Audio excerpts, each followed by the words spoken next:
My name is Tim Bajarin. I'm the founder of Creative Strategies, Inc., and have 40 years of experience in researching tech's impact on business and consumers. I've written for ABC News, Time Magazine, Fortune, Business Week, and the Wall Street Journal, and currently I write for Forbes and Fast Company.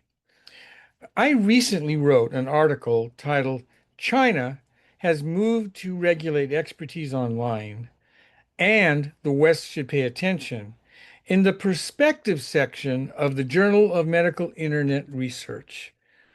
Now, I've been traveling to China for over 40 years, and I am a serious student of their culture and political business practices.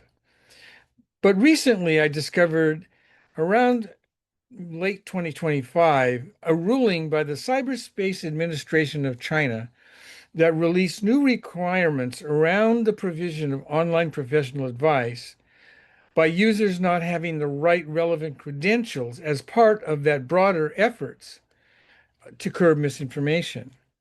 The Chinese government wants to control any content that should be made by a professional and be sure they have the proper credentials to speak on the subject. For example, if someone posts about a health issue, that commentary should come from a licensed professional in that field.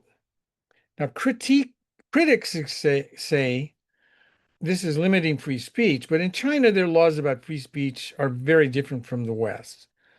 However, uncontrolled speech has led to serious disinformation in China and around the world, and China is trying to curtail it in typical Chinese fashion. Now, key takeaways from this article are that China is enforcing mandatory credential verification for online creators in medicine, law, finance, and education, treating misinformation as a systems problem.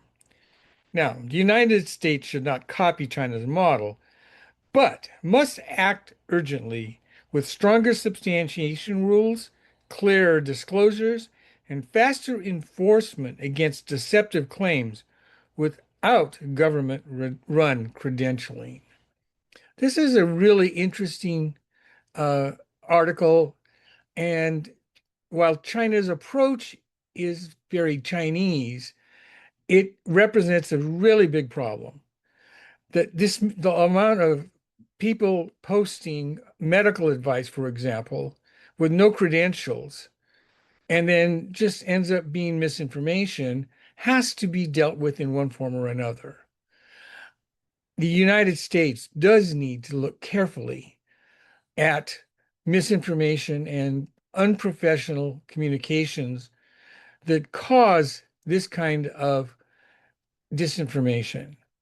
Hopefully, that's in the cards and will be dealt with soon.